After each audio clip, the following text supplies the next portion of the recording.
ravie de vous retrouver pour ce 70e numéro de Mahogany, le magazine du bien vieillir à la Martinique. Nous abordons aujourd'hui une thématique liée à la santé d'une façon très générale et nous revenons sur une semaine de lutte contre le cancer qui s'est déroulée la semaine dernière. Donc avec nous pour nous en parler des spécialistes, des invités dont une que vous avez l'habitude de retrouver sur le plateau de Mahogany et un tout nouveau monsieur que nous vous présenterons tout à l'heure et que nous espérons revoir pour une thématique liée au cancer chez la personne âgée en ce qui nous concerne. Vous l'avez compris, nous abordons aujourd'hui une large page de santé médecine.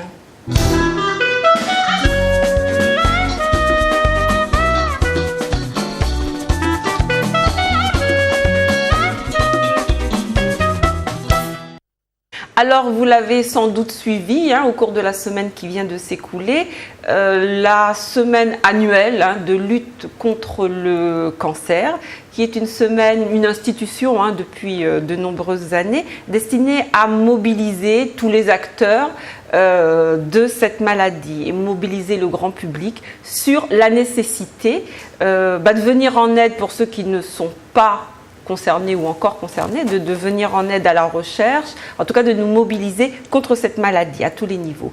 Pour en parler avec vous, nous avons donc sur le plateau le docteur Lidwine Godard-Simon. Bonjour docteur. Bonjour. Donc que nos téléspectateurs connaissent bien. vous êtes donc gériatre au CHU de la Martinique et également responsable de l'unité de coordination en oncologie. Oncogériatrie, pardon. C'est compliqué et c'est un peu nouveau, donc on comprend. Voilà, tout à fait. On en a déjà parlé, mais on va repréciser les choses, donc de la Martinique. Et avec nous également sur le plateau, monsieur Guy-Albert Ruffin. Bonjour, monsieur Ruffin. Bonjour. Qui est donc le directeur de la plateforme de cancérologie de la Martinique. Alors, c'est un organisme dont nous allons parler, pas forcément connu, très connu en tout cas du grand public, mais qui a forcément son utilité pour ce qui nous concerne. Alors, docteur Godard, on a employé un terme avec lequel j'ai eu du mal, donc l'oncogériatrie, donc une nouvelle discipline, en tout cas une discipline récente, liée, je suppose, au vieillissement de la population et à l'apparition de cancers chez des personnes chez lesquelles on n'était pas forcément habitué à en voir. Alors l'oncogériatrie, moi je dirais que c'est la rencontre de deux disciplines, c'est-à-dire d'une part l'oncologie, qui est la discipline qui traite les personnes qui ont un cancer, et puis la gériatrie qui traite plutôt les maladies qui touchent les personnes âgées de plus de 75 ans, parce que c'est la limite habituellement mise, mais c'est une limite qui est tout compte fait très théorique.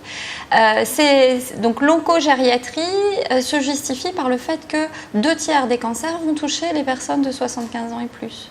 Le cancer est typiquement une maladie du sujet âgé, d'autant plus qu'avant, on mourait assez vite avec son cancer. Aujourd'hui, la recherche, la médecine a fait énormément de progrès et le cancer a tendance à devenir une maladie chronique, ce qui fait qu'un certain nombre de sujets deviennent âgés avec leur cancer, ce qui n'était pas le cas avant.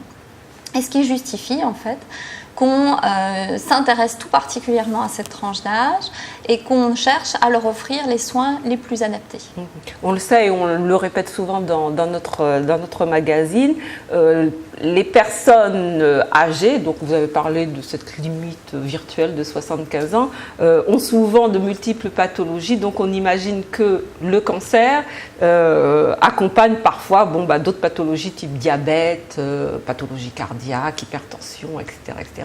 Donc on voit bien qu'il y a sans doute un équilibre à trouver entre le traitement de ces différentes pathologies. C'est tout à fait ça, c'est-à-dire que le cancer vient s'ajouter à un état de base qui est plus ou moins bon. Et du coup, la façon de prendre en charge le cancer doit tenir compte de l'état de base de la personne et aussi de jusqu'où on espère pouvoir l'emmener, vers où on veut l'emmener, de façon à ne pas surtraiter des gens qui ne vont pas bien supporter les traitements et qui vont mourir d'autant plus vite, ou bien de ne pas sous-traiter des gens qui par contre supporteraient très bien des traitements qui leur permettraient de guérir de leur cancer ou de rentrer en rémission suffisamment longtemps pour qu'ils meurent d'autre chose. Très bien. Alors, juste une question. Vous avez précisé qu'effectivement, le cancer était une maladie qu'on décelait pour 2/3 chez les personnes âgées.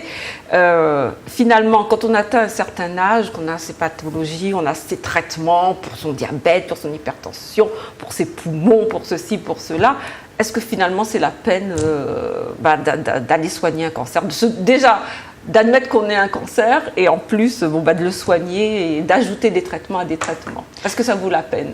Alors mon point de vue, c'est que ça vaut toujours la peine. La question, c'est à qui est-ce qu'on propose cette démarche? Donc, si vous vous souvenez, on divise les personnes âgées en 3 catégories. Celles qui sont bien portantes, celles qui vieillissent bien, on va dire, pour parler de façon courante, qui ont des petites maladies mais qui ne les handicapent pas au quotidien et qui sont totalement autonomes. Ces personnes-là relèvent d'un dépistage et relèvent d'un traitement comme une personne plus jeune, quelle que soit la maladie, que ce soit le cancer ou que ce soit une autre maladie. À l'autre extrême, on a les personnes déjà très, très affectées par des maladies chroniques, qui sont alitées, qui ne sortent plus du domicile, qui ont éventuellement des troubles de la mémoire très sévères. Ces personnes-là, effectivement, on peut se poser la question de l'intérêt d'aller dépister ou de l'intérêt d'aller traiter. Et puis, entre les deux, on a ces personnes qui ont des maladies qui les handicapent un petit peu, mais pas trop, qui gardent encore une autonomie avec une vie sociale, une vie d'échange, qualité de vie, et pour lesquelles on a bien envie d'aller vers le traitement et la prévention, mais pour lesquels il va surtout falloir se poser la question de quel traitement pour éviter de les faire basculer dans le groupe des très malades et pour essayer de faire en sorte qu'elles restent le plus longtemps dans le groupe des fragiles, voire qu'elles regagnent le groupe des personnes qui vieillissent bien. Très Donc bien. c'est pas simple. On voit une discipline effectivement, vous êtes un peu déséquilibriste pour naviguer et essayer de faire une bonne balance entre un terrain préexistant et effectivement l'apparition de ce type de pathologie. Alors Monsieur Ruffin, je me tourne vers vous puisque vous êtes donc à la tête, vous dirigez un organisme lié au plan cancer. Excusez-moi. Donc, vous êtes donc responsable de la plateforme de cancérologie de la Martinique. Alors, c'est quoi cette plateforme? Puisque on sait qu'il existe pas mal d'organismes qui interviennent, strictement médicaux, de traitement, radiologie, etc., etc. À quel niveau vous vous situez, vous? Bon, c'est vrai que le cancer en France est très organisé parce qu'en fait, il y a un plan national qui est voulu par le président de la République et que ce plan est coordonné par des structures. Donc, au niveau national, on a une structure de coordination nationale qui s'appelle l'INCa, l'Institut national du cancer, et au niveau des régions, bien évidemment, il y a une déclinaison du plan. Donc le pilote en région s'appelle l'ARS, c'est l'Agence régionale de santé, et nous sommes le bras armé, en fait, la structure régionale d'appui de cette ARS pour la coordination de l'ensemble des acteurs et l'ensemble des opérateurs qui vont travailler autour du patient atteint de cancer, qu'il soit hospitalier, qu'il soit libéral ou autre, de manière à pouvoir avoir la meilleure lecture et la meilleure efficience dans l'intérêt du patient. Donc on est un peu la maison de qualité, la maison, si vous voulez, des bonnes pratiques autour de la prise en charge d'un sujet atteint de cancer, y compris bien évidemment le sujet atteint de cancer en situation de gériatrie. Alors effectivement, voilà, très bien. Donc alors effectivement, il y a eu, on en est, je crois, au, je sais pas combien du plan troisième plan cancer. Donc ce sont des plans qui sont établis sur plusieurs années, il me semble. Alors oui, en fait, il y a eu en 98 les états généraux du cancer, c'est-à-dire que toutes les personnes se sont mises d'accord. La Ligue contre le cancer d'ailleurs s'est mobilisée pour pouvoir dire qu'il faut quand même faire quelque chose de soutenu pour que les patients de cancer aient vraiment des réponses cohérentes par rapport à cette maladie grave. Maintenant, c'est vrai qu'avec les traitements, on est une maladie chronique, mais quand même une maladie avec un impact social, en tout cas grave. Et des suites de ces états généraux du cancer, le président Chirac a lancé le premier plan cancer, avec des innovations, comme la réunion de concertation pluridisciplinaire, c'est-à-dire que ce n'est pas un médecin qui décide, c'est tous les médecins décident ensemble, comme la consultation d'annonce, c'est-à-dire qu'on n'annonce pas comme ça un cancer, il y a une manière de l'annoncer, comme le projet de soins, donc avec quand même des choses qui font résonance au niveau régional sur les cancers. Le président Sarkozy est venu en lançant un deuxième plan qui a un peu assis le premier, Et puis bien évidemment, le président Hollande nous a sorti le 3e plan cancer, qui ne sera pas le dernier, je l'espère, puisqu'on est sur un plan cancer 2014 jusqu'à 2019. Donc avec de nouvelles priorités, de nouvelles actions. En tout cas, ça montre qu'à un niveau national, qu'au niveau de l'État, le cancer est une priorité et que le cancer fait partie quand même des actions phares de la politique gouvernementale. Alors l'une des particularités de ces plans, c'est d'aborder la maladie de façon très globale, c'est-à-dire pas seulement en termes médicaux, mais également en termes de prise en charge. Donc vous avez parlé de l'annonce de la maladie, la façon d'annoncer la maladie, mais également il y a un volet financier. Oui, un volet, c'est-à-dire vraiment la maladie dans tous ses aspects et pas seulement le traitement de la pathologie. Je veux dire que l'annonce de cancer, en tout cas l'arrivée brutale de cancer, ça déconstruit sacrément les personnes, ça vous met en miettes. Et ça ne vous met pas en miettes que sous le point de vue de votre santé. Vous avez des miettes psychologiques, des miettes sociales, des miettes financières. Il y en a qui travaillent, qui ne travaillent pas. Professionnels. Il y en a qui avaient des salariés qui devront fermer boutique. Donc il y a quand même derrière l'annonce de cancer une maladie qui va être un rendez-vous de santé suffisamment long pour déconstruire une personne. Et je pense, et c'est ce qu'affirment d'ailleurs les différents plans, la personne doit être prise en charge dans toutes ses facettes. Donc, non seulement sanitaire avec des professionnels de santé comme l'UCOG, mais également toutes les questions sociales et sociétales que vont en tout cas générer l'annonce de cette maladie. Donc le but également de la plateforme, c'est de faire cohérence et de faire tout à fait sens avec une prise en charge plurifactorielle, pluridisciplinaire et multithématique autour de ce qui arrive à une personne. Donc, et l'aider progressivement à passer d'un état de déconstruction à un état de vie normale. Alors, on imagine que l'impact social et professionnel est sans doute plus intéressant pour des personnes encore en activité. Quid de la place des personnes âgées et donc de l'oncogériatrie dans ces plans ? Oui, que les personnes âgées, je pense que ma collègue parlerait mieux que moi, mais en tout cas, je sais qu'elle a quand même des projets. Elle a un projet de vie. Sa vie ne s'arrête pas parce qu'elle est âgée. Sa vie continue. Bien au contraire, elle a du temps. D'ailleurs, elle vit d'ailleurs plus intensément les personnes qui ont moins de temps.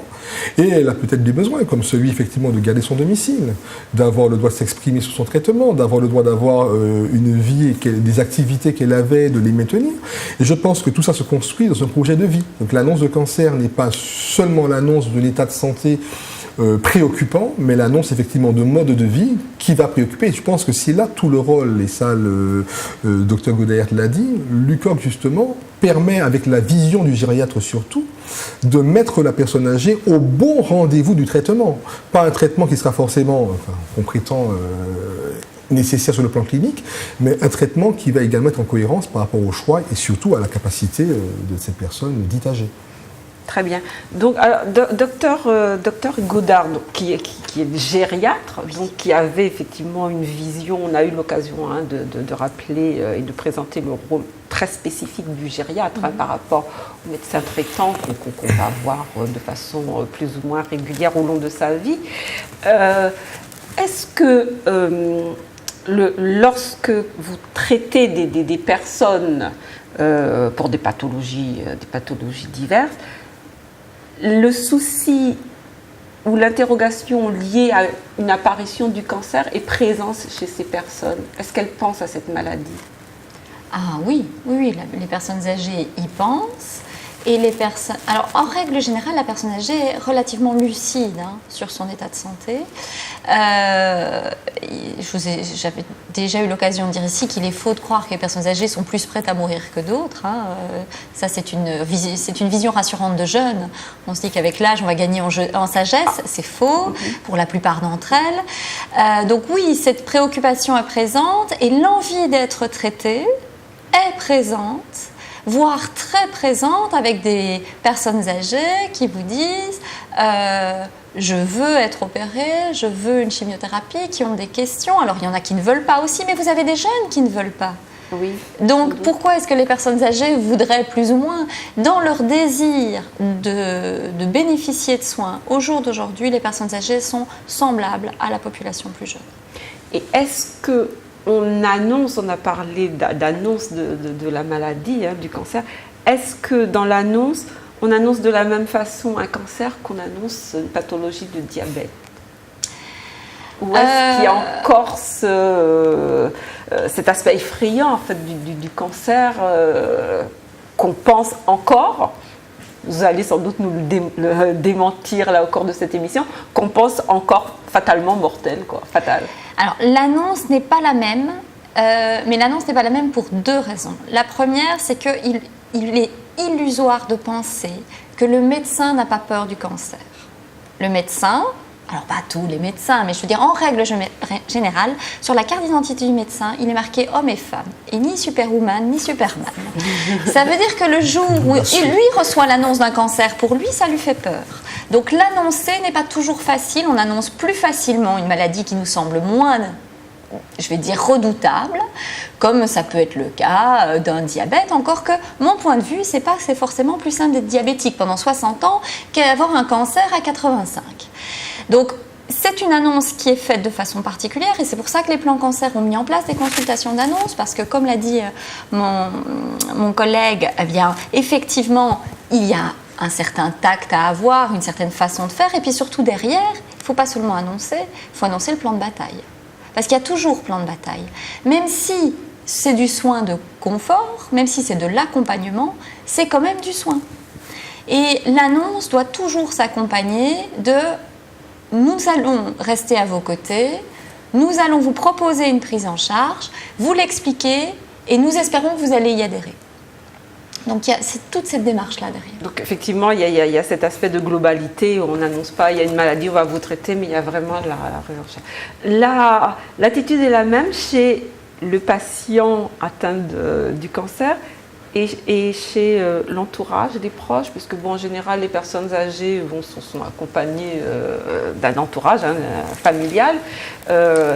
Est-ce que la réception de l'annonce est différente?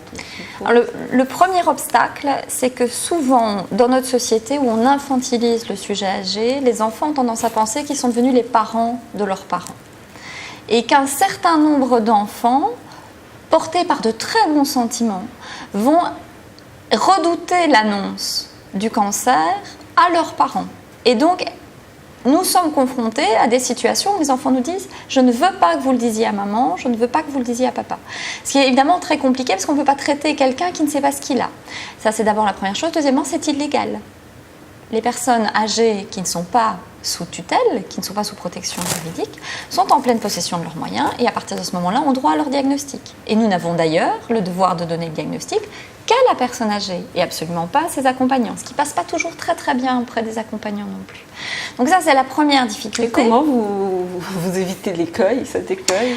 Nous, on évite l'écueil avec beaucoup de sincérité, c'est-à-dire qu'on explique aux enfants qu'on comprend très bien combien affectivement c'est difficile pour eux, qu'on comprend qu'ils souhaiteraient avoir l'information, mais que pour l'avoir, il va nous falloir l'autorisation de leurs parents. Et on va chercher l'autorisation, on pose la question. Et quand il se trouve que les enfants sont informés d'un diagnostic que la personne âgée n'a pas, ce qui arrive aussi, c'est-à-dire ils arrivent en disant « on a trouvé un cancer du sein à ma mère le mois dernier, mais on ne lui a pas dit », et bien dans ces cas-là, nous on leur dit écoutez, nous allons chercher à confirmer le diagnostic, donc on va chercher à s'assurer que le diagnostic est un vrai diagnostic, parce que bon, parfois il y a une boule dans le sein, on n'a pas vraiment fait de prélèvement, on n'est pas sûr, et si le diagnostic est vrai, dans la mesure où la personne âgée est capable de recevoir le diagnostic, on va le lui donner. Le gériatre est aussi là pour défendre la place de la personne âgée. Très bien. Alors, parmi les pathologies chez les sujets âgés, il y a bien évidemment, pas systématiquement, mais souvent sans doute, la maladie d'Alzheimer. Les gens ne sont pas forcément encore sous tutelle, donc, mais ils n'ont pas forcément le discernement pour appréhender ce type d'annonce. À ce moment-là, vous êtes juge, enfin vous avez quand même un rôle un peu particulier, un peu délicat. Alors vous abordez une situation qui est très délicate. Donc en Martinique, à peu près 8000 personnes, on a 32 283 personnes de 75 ans et plus au dernier recensement, 8000 avec une maladie d'Alzheimer.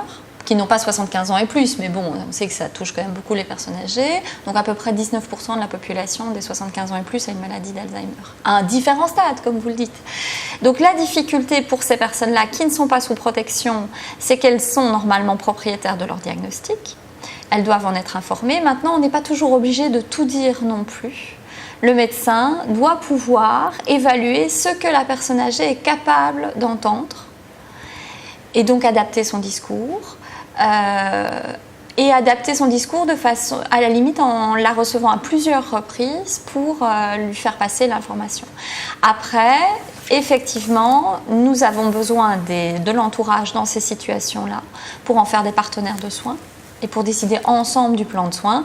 Ils sont souvent inclus de toute façon dans la décision, encore plus quand la personne a un trouble de la mémoire, ça c'est évident. Très bien. Donc on a vu vraiment un rôle très particulier quand même.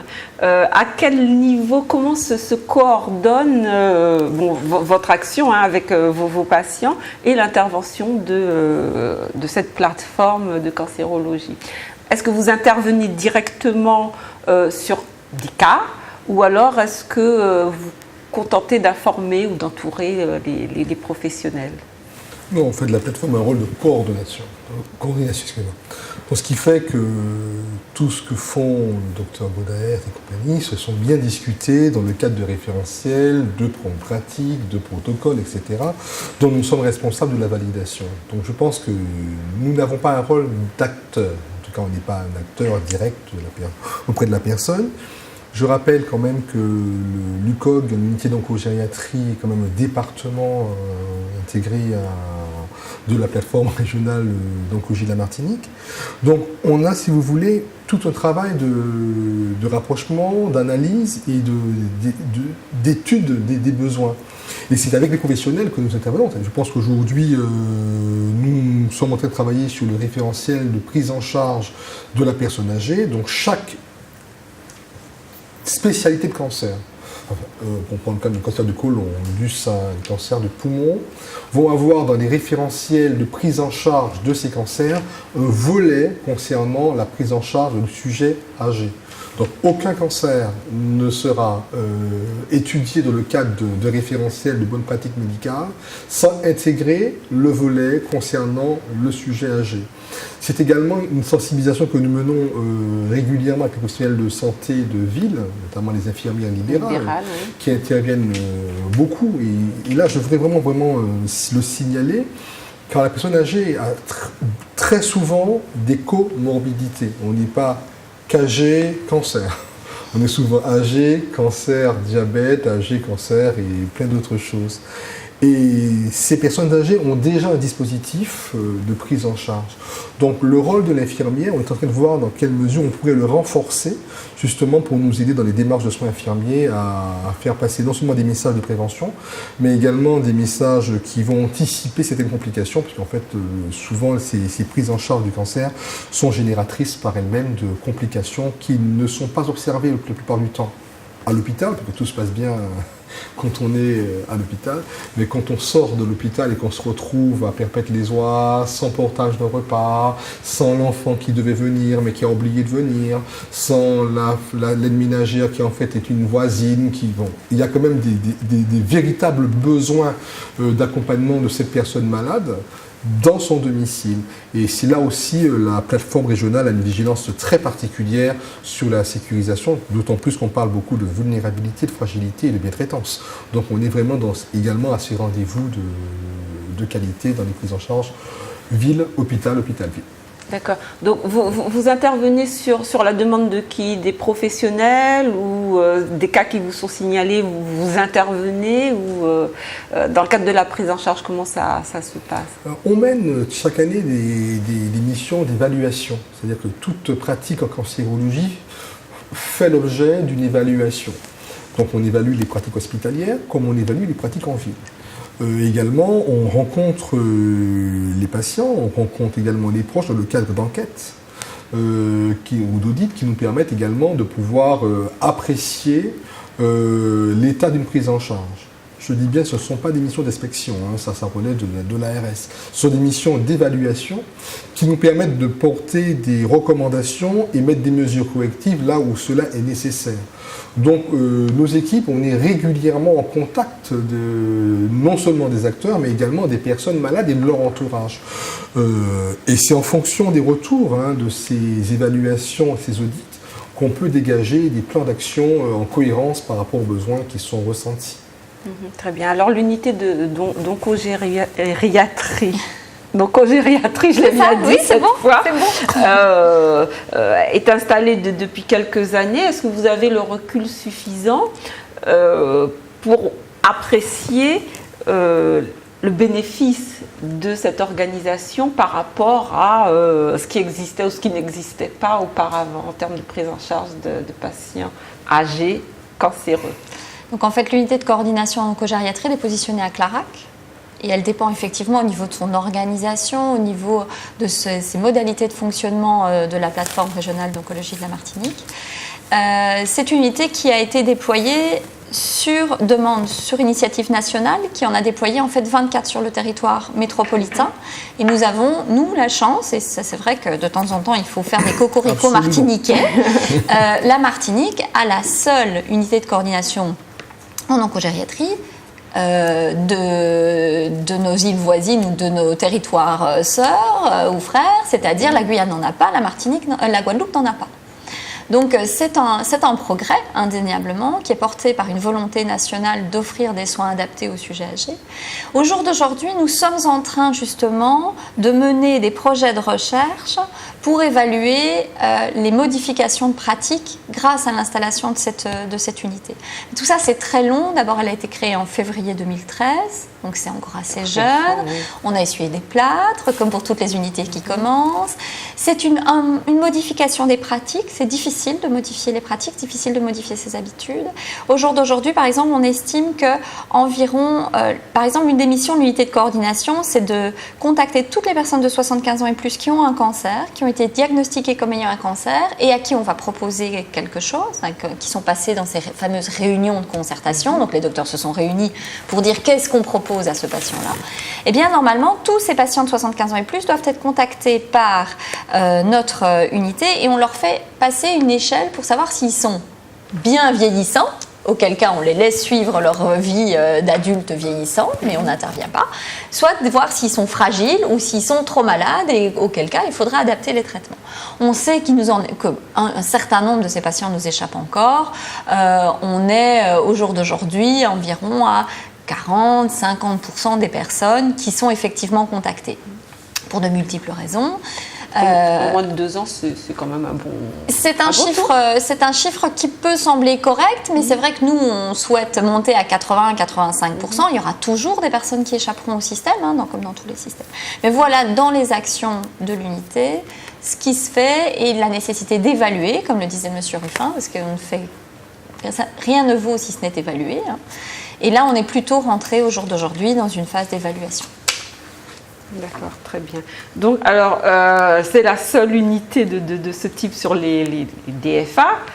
Vous avez des échanges avec justement les départements, enfin Guyane et Guadeloupe, qui n'en ont pas? Alors, il y a... en fait, l'unité, elle est arrivée en Martinique grâce à la volonté des acteurs. Que ce soit la plateforme régionale d'oncologie de la Martinique qui a largement accompagné le projet, les gériatres et les oncologues qui ont en fait sollicité l'arrivée de le financement de cette unité en Martinique. Cette sollicitation n'a pas été aussi forte sur les autres départements pour des raisons qui leur appartiennent, de structuration de leur filière par exemple. Ils étaient plus en difficulté. Au jour d'aujourd'hui, nous menons une campagne entre la Guadeloupe et la Guyane, et là c'est M. Ruffin qui est aux manettes, donc c'est parce que là on est vraiment, on va dire, dans la politique. Nous menons une campagne pour faire en sorte justement que cette unité devienne interrégionale et intègre à la fois la Guyane et la Guadeloupe, leur faire profiter de notre expérience, si petite soit-elle, pas la peine qu'ils essuient les mêmes plâtres que nous, et mener aussi, et ça nous tient particulièrement à cœur, des projets de recherche sur la santé des personnes âgées ayant un cancer, parce que nos populations se ressemblent et qu'on est plus fort quand on est plus nombreux pour mener des projets qui permettraient justement des prises en charge vraiment adaptées au profil des personnes âgées présentes sur nos départements. Alors, Monsieur Ruffin, la collaboration avec nos voisins et néanmoins amis se passe-t-elle correctement? Y a-t-il des volontés guyanaises et guadeloupéennes de collaborer et d'intégrer ce type de J'irai plus loin que vous, nos frères. Nos frères et sœurs. Nos frères, non, je pense qu'il faut mettre les mots. Je pense qu'on a quand même une histoire commune, on a quand même des problématiques communes, et puis on a la volonté de travailler ensemble. On ne nous force pas à faire ça, nous le voulons, c'est-à-dire que ce n'est pas la Martinique qui tente de coloniser quoi que ce soit. Nous sommes dans un consensus tout à fait normal, et je suis certainement peut-être dans la rédaction, mais je sais que le docteur Godin a vraiment travaillé en ce sens, et ce sont les gériatres qui sont eux-mêmes demandeurs de cette collaboration. Et nous, on essaie de maintenant de l'effort administratif. Qu'il faut retenir, l'INCa nous a visité il y a quelques mois de cela, et on a eu quand même des félicitations. Donc, quand ça va bien, il faut le dire. Il faut le dire, absolument. J'ai tendance à le dire aussi quand ça va bien. Et on nous a quand même beaucoup encouragés dans les initiatives que nous portons en Martinique, ce qui n'est pas forcément systématique dans les autres départements d'outre-mer pour d'autres diverses raisons. Et ils sont forcément bons ailleurs, on n'est pas bon partout. Ce qu'il faut retenir aujourd'hui, c'est que nous avons aussi, suite à cette visite de l'INCa en Martinique, on a été invité à travailler sur la déclinaison d'hommes du plan cancer avec nos collègues de Guadeloupe, de Guyane, de La Réunion, donc nous étions tous là. Et on a accueilli, mais avec la chose la plus normale. Comment m'expliquez-vous que vous avez à la Martinique, à même pas 200 km, une UCOG qui fonctionne bien, avec des gens qui se connaissent, contre que ce soit nécessaire de signer des conventions entre une Guadeloupe et une région bordelaise? C'est forcément un contresens. Je pense qu'il faut aujourd'hui être dans l'efficience et au rendez-vous de là où on nous attend. Donc c'est pour ça qu'il était tout à fait naturel que nous travaillions avec nos voisins, nos frères, je disais tout à l'heure, sur cette convention qui fera de notre UCOG une UCOGIR, c'est le mot est lancé, donc une unité d'oncogériatrie interrégionale avec la Guyane et la Guadeloupe. On est déjà mariés pour plein d'autres choses. Donc je pense que c'est, en dépit de l'actualité sur de prétendus divorces, ce n'est pas toujours le cas. Je pense qu'en termes de santé, eh bien, voilà que les personnes âgées rendent service. Eh bien voilà, on va quand même très prochainement, je pense que dans les semaines qui vont suivre, on sera reçu à l'INCa. Je crois savoir également que les DGRS suivent cette volonté des opérateurs de conforter cela par une convention. Et ça permettra d'avoir des professionnels qui travaillent entre eux, ce qui est déjà le cas, puisque nous avons signé il y a 3 ans une convention avec la Guadeloupe et la Guyane et la Martinique pour pouvoir avoir des référentiels de traitement communs. Donc, c'est parfait. Il n'existe plus de référentiels martiniquais, guadeloupéens et guyanais. Tous les référentiels sont communs. Donc, on y ajoutera simplement une petite touche et pas la moindre, la touche du sujet âgé. Très bien, parfait. Écoutez, nous en sommes ravis, d'autant plus que l'actualité en termes de, comment dirais-je, plus générale, on sort de l'oncogériatrie, mais on a appris par l'actualité qu'il y avait des tiraillements en termes d'équipement. C'est un équipement de dépistage, je crois. Vous parlez du TEP scanner. Le TEP scanner, des tiraillements entre Guadeloupe et Martinique, si je ne m'abuse, pour savoir où il irait, si c'était plus Martinique. Enfin, on ne va pas s'attarder là-dessus, c'est pas l'objet, mais... Simplement qu'il faut cet équipement, c'est-à-dire peu importe où il est, c'est-à-dire qu'il faut que les 3 départements d'outre-mer puissent en bénéficier. Et c'est là, c'est le plus important pour nous. Bon, on imagine que les professionnels sont dans ce domaine peut-être un peu plus raisonnables et coopératifs que les politiques. C'est toujours le cas. Très bien, donc on voit qu'effectivement il y a une organisation de la prise en charge générale du cancer et une attention particulière et une coordination, en tout cas une complémentarité, on le constate, entre les différents acteurs pour ce qui concerne les personnes âgées. Alors, je reviens à vous, docteur Godard. Pour avoir, bon, on ne va pas faire des statistiques, on ne va pas abreuver nos téléspectateurs de chiffres, mais quels sont les types de cancers que vous rencontrez le plus souvent chez les personnes âgées? Alors, chez les personnes âgées, ici, comme en France métropolitaine, on a beaucoup de cancers de la prostate, hein, c'est le premier cancer. Pour les hommes. Oui, cela va sans dire. Pour les femmes, ça va être le cancer du sein. Après, le cancer du sein, malgré l'âge, c'est-à-dire que... Le cancer du sein est un cancer de la femme âgée. C'est un cancer de la femme âgée dont l'incidence augmente beaucoup au-delà de 60-65 ans, avec un très très bon pronostic. Hein. C'est quand même un cancer qui, dépisté tôt, est un cancer traité de façon très efficace. Donc oui, ça reste quand même le premier cancer de la femme. Ensuite, le deuxième cancer, hommes et femmes confondus, c'est le cancer colorectal. Et puis on a le cancer du poumon. Alors étonnamment, les femmes rattrapent les hommes sur le cancer du poumon parce que les habitudes de vie ont changé et que malheureusement les femmes ont fumé aussi. Hein, donc on arrive sur des générations... mais bon, ce qu'on voit le plus, c'est sûr, c'est chez la femme, c'est sein, colorectal, et chez l'homme, prostate, colorectal, avec en plus, effectivement, en Martinique, une problématique particulière qui est celle du chlordécone et tout ça. Mais donc, je vais dire, un sujet sur lequel on travaille quand même beaucoup pour chercher où est le vrai, où est le faux, où est la légende, où est le... Enfin, voilà, on en est là. D'accord. Alors pour les pathologies, les pathologies liées au cancer du sein, est-ce que les campagnes de dépistage régulières touchent également les personnes, les sujets âgés? Parce qu'on sait que ce n'est pas forcément dans les habitudes de nos mères ou de nos grands-mères d'aller faire des mammographies ou enfin, tout l'arsenal de dépistage. Alors, il y a deux problématiques sur le dépistage. Le premier, c'est qu'effectivement, ce n'est pas forcément dans la culture des personnes âgées de se faire dépister, encore que ça évolue. Hein. Les personnes âgées évoluent dans leur état d'esprit et sont très réceptives en fait, aux informations concernant la prévention. Mais on ne leur propose pas forcément non plus, puisqu'on reste encore sur des vieilles idées que le dépistage, par exemple, s'arrête. Et très étonnamment, dans un certain nombre de cancers, c'est le cas pour le cancer du sein, c'est le cas pour le cancer colorectal, l'âge où le dépistage s'arrête, c'est l'âge où le cancer est particulièrement, je vais dire, représenté dans la population.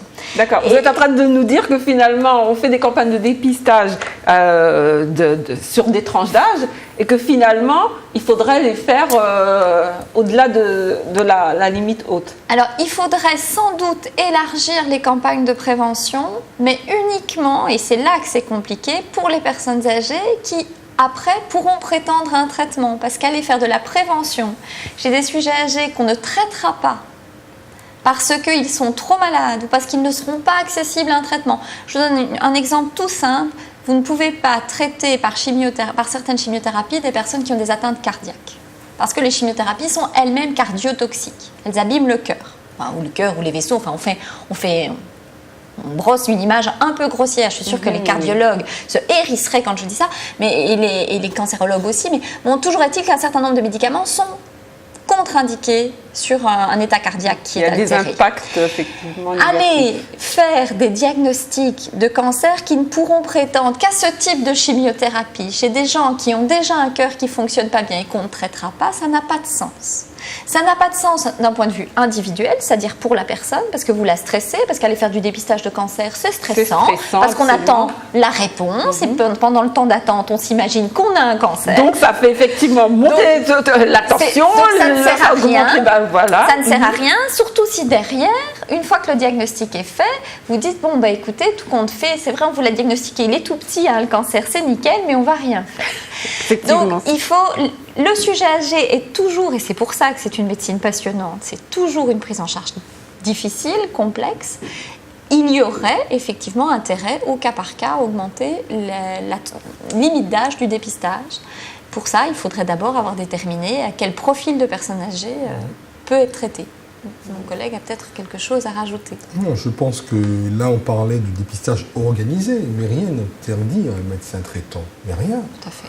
chez son patient âgé, qui n'est pas éligible au dépistage organisé, mais chez qui on a un état général et un vieillissement tout à fait normal et le plus sain, de prescrire tout examen permettant de détecter précocement la survenue de cancer. Donc je pense que là, après, c'est la responsabilité du médecin traitant, et je pense que d'ailleurs, on travaille aussi dessus, avec ce médecin traitant, de lui dire que c'est pas parce que le dépistage organisé s'arrête que son rôle de médecin traitant s'arrête.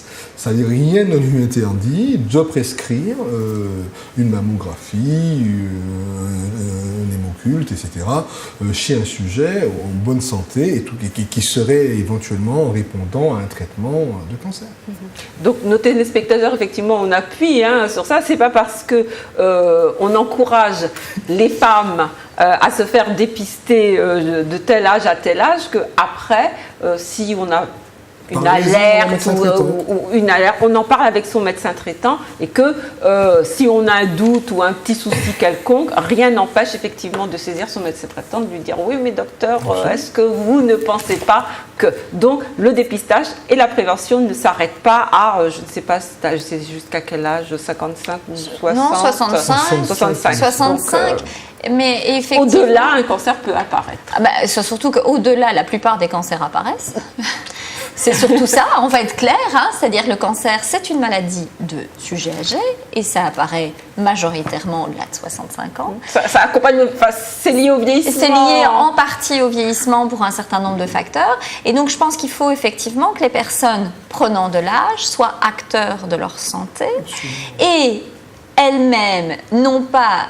demandent l'avis de leur médecin traitant, c'est très bien, mais soit à l'initiative en disant « moi j'ai fait des mammographies, ça fait 10 ans que je fais des mammographies, tous les 2 ans, 3 ans, 5 ans, je ne sais pas bien parce que moi je ne m'occupe pas de jeunes, donc j'avoue que j'ai un petit peu de mal parfois, mais je le faisais quand j'avais 55 ans, maintenant j'en ai 75, je veux continuer, parce que je conduis ma voiture, je vais chercher mes petits-enfants à l'école, je suis dans mon groupe à la paroisse et moi j'ai envie que la vie elle dure. » Très bien, donc le message passe et est passé, donc on ne s'arrête pas à partir de 75 ans en se disant c'est fini, dépistage systématique, on continue à prendre soin de sa santé, mais enfin on fait confiance à nos téléspectateurs et à nos téléspectatrices pour être bien conscients que bien vieillir c'est aussi prévenir. C'est le message que nous faisons passer depuis maintenant bientôt 3 ans dans Mahogany.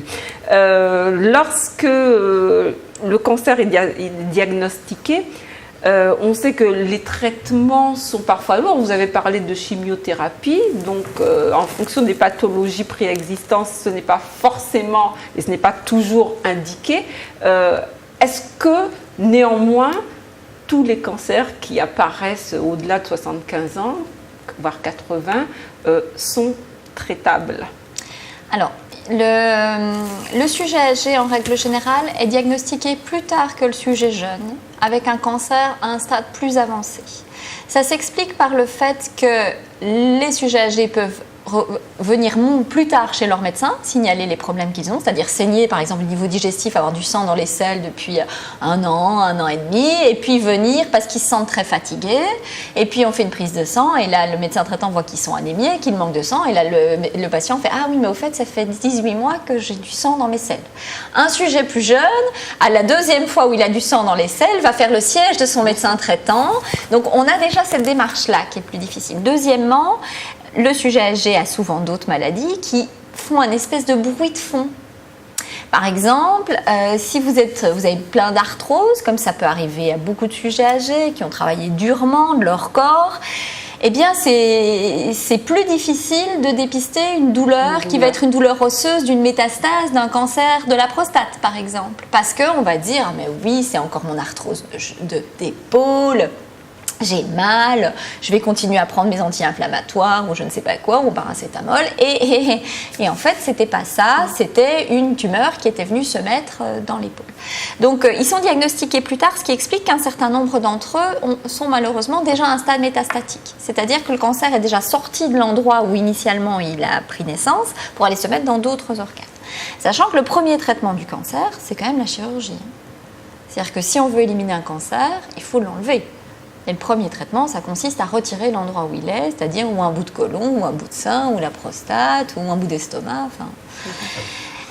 Les sujets âgés ne sont pas forcément toujours en état de supporter une intervention chirurgicale. Il y a la difficulté de l'état de l'intervention chirurgicale et il y a la difficulté aussi parfois, et je pense qu'il faut qu'on ait l'honnêteté de le dire, que les soignants font ce qu'on appelle de l'agisme, c'est-à-dire qu'ils estiment qu'à cet âge-là quand même, ma petite dame, on ne va pas l'embêter.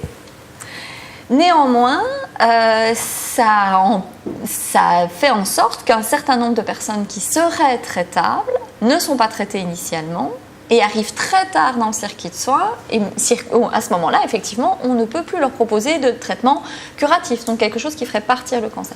Donc il y a vraiment un double effort à faire de la part des soignants pour bien se dire « nous souhaitons tous vieillir, regardons les sujets âgés en se disant « demain c'est moi et je veux pour lui ce que je veux pour moi ». Si on commençait tous comme ça, je pense que ça irait déjà mieux. Et ensuite, il faut que les sujets âgés eux-mêmes interpellent leur médecin ou leur infirmière, ce qui n'est pas toujours facile non plus parce qu'ils ne le font pas spontanément. Et donc, un travail difficile. Je trouve que l'état d'esprit des soignants évolue vite et bien. Franchement. On progresse énormément, mais pas encore assez. Mais c'est pas qu'en Martinique. Oui, on imagine. Vous avez un rôle à jouer dans cette sensibilisation des professionnels. Ah oui, mais je profite de votre antenne justement pour dire aux infirmières libérales qui sont tout le temps chez elles. Parce qu'en fait, elles viennent pour l'insuline, elles viennent pour la toilette, elles viennent pour plein de trucs. Parlez-en, c'est-à-dire qu'il faut qu'elles peuvent faire remonter des signaux faibles, c'est des petits signaux qu'on n'a pas forcément décelés, parce qu'elles voient forcément les choses, et puis elles sont en contact chez la personne d'elle-même. Au quotidien. Au quotidien, donc c'est vrai. Et ça, bon, je ne sais pas quel format encore, mais je pense que dans les mois qui vont suivre, en tout cas avant la fin de cette année 2015, il faut vraiment qu'on ait une table ronde, avec toutes les personnes qui sont chez le sujet âgé, parce que le médecin traitant n'est pas là, il est dans son cabinet, le gériatre est à l'hôpital ou autre part, mais il y a quand même des gens chez la personne. Qui sont en première ligne, effectivement. Qui doivent avoir un rôle de sentinelle, peuvent, alors on parlait tout à l'heure du sang dans les selles, elle peut dire, tiens, l'infirmière, demande comment ça se passe ces temps-ci, tu as noté des choses, ça se passe bien? Il dit, oui, mais ça fait 2 semaines que j'ai un petit peu de sang dans les selles. Rien qu'un petit signal comme ça peut nous aider à pouvoir anticiper bien des choses, et ne pas attendre le rendez-vous dont on sait bien évidemment les délais, tout à chez fait. le médecin traitant. Donc effectivement, vous avez parlé de patients acteurs, c'est-à-dire que c'est aussi à chacun d'entre nous de prendre soin. Et l'âge ne fait rien à l'affaire, c'est-à-dire qu'on peut avoir dépassé les 80 ans, noter une petite modification dans son corps, puisqu'on suppose quand même qu'à plus de 80 ans, on a une connaissance de son corps, de ses réactions. Ne pas négliger les douleurs qui interviennent même quand on est perclus de douleur et même quand on n'est pas âgé. Une fois qu'on a eu le chikungunya, quel que soit son âge, on sait ce que sont les douleurs. Et donc, lorsqu'une douleur intervient qui n'est pas coutumière, au moins la signaler à son entourage et alerter si possible son médecin traitant à l'occasion d'une visite. C'est ce qu'on appelle chez nous les signaux faibles, c'est-à-dire les signaux forts, c'est-à-dire c'est les urgences. Et c'est ces petits signaux faibles qu'on essaie, enfin, c'est pas encore le format, je dis bien, comment les repérer avec l'aide d'une infirmière, de la famille, de l'entourage, mais il faut qu'à un moment, que ces petits signaux faibles remontent à un médecin. Alors, on a parlé de chirurgie, donc je m'attarde un petit peu sur ce cancer du sein. On sait que bien souvent, la chirurgie, ça passe par l'ablation d'un sein. Est-ce que c'est traumatisant ? Est-ce que ça reste traumatisant après un certain âge de se faire enlever une partie de soi ? C'est traumatisant. Quel que soit l'âge, les femmes âgées ne changent pas la donne. On leur propose moins la reconstruction. parce qu'en fait, je pense que dans l'imaginaire populaire, une femme jeune a plus besoin de ses 2 seins qu'une femme âgée, j'imagine. Je vois que ça comme explication.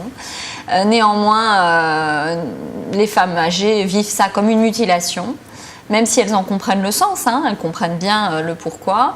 Et il faut effectivement mais c'est fait par les cancérologues, ça c'est quand même, il y a vraiment un mouvement là-dessus, proposer ne fût-ce que des prothèses externes, c'est-à-dire de remplir le soutien-gorge et que au moins au vu de l'extérieur, la personne puisse être, je vais dire, identique à avant son opération.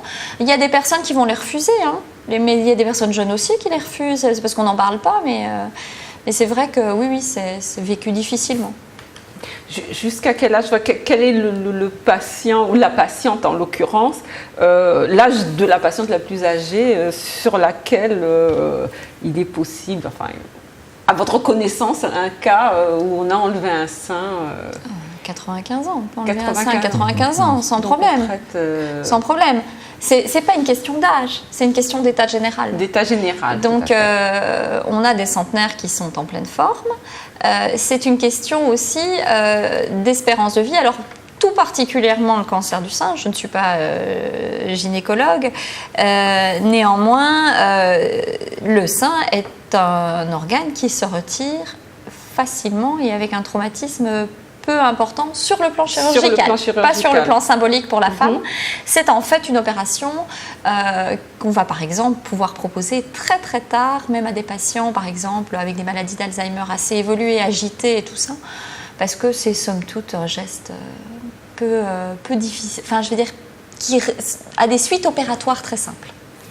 Juste pour ajouter, il y a aussi ces notions de personnes, parce que j'ai eu quelques témoignages, c'était sujet au refus aussi quand on relève une partie du corps. Parce qu'il faut aller devant Dieu avec tout son corps. Dans son intégrité totale, oui. Un seul humain, encore moins un sein, c'est quand même assez...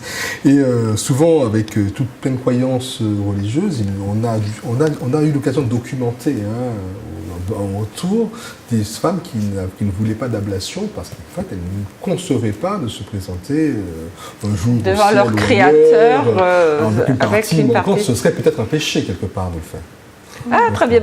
Ça me donne une idée d'émission, effectivement, évacuer toutes ces croyances ou superstitions qui ont quand même des répercussions directes sur notre santé.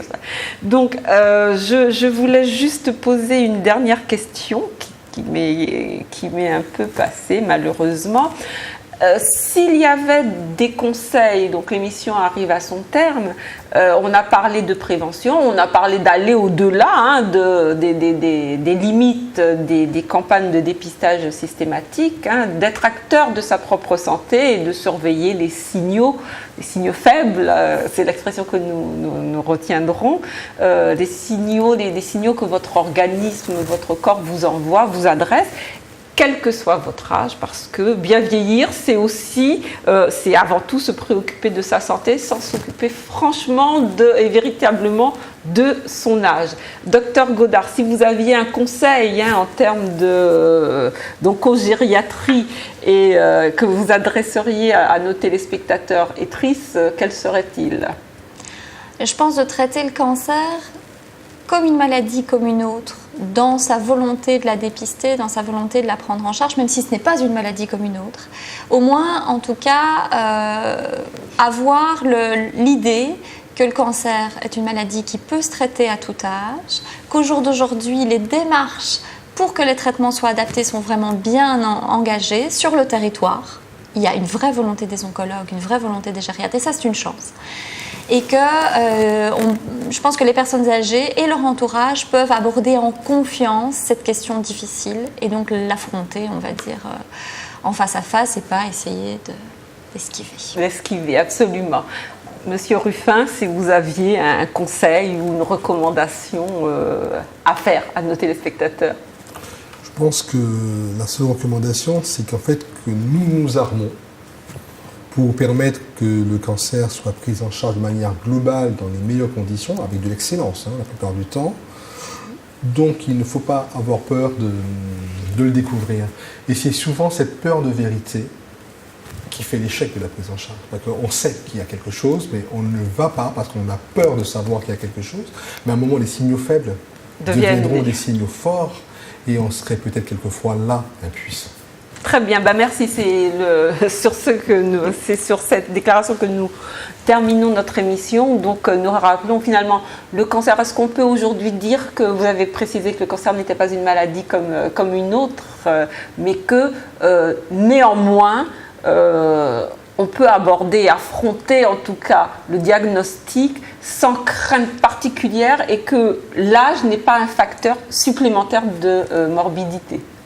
En tout cas, au jour d'aujourd'hui, c'est une maladie qu'on guérit. Chez le sujet âgé, parfois on ne la guérit pas, mais on peut la freiner suffisamment pour qu'il continue son petit bonhomme de chemin qui de toute façon à un moment s'arrête.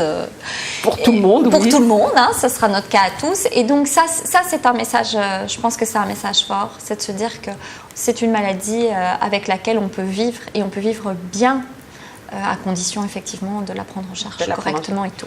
Très bien. Et nous avons découvert, grâce à vous deux, qu'en Martinique, nous étions particulièrement armés pour cette prise en charge en toute sécurité. Je vous remercie, Dr Godard et M. Ruffin, d'avoir bien voulu répondre à notre invitation. Nous espérons que cette émission aura été utile à tous ceux qui nous regardent. Nous nous retrouvons quant à nous pour un nouveau numéro de Mahogany la semaine prochaine. En attendant, veillez bien à votre santé. Rendez-vous la semaine prochaine. Au revoir. Voilà.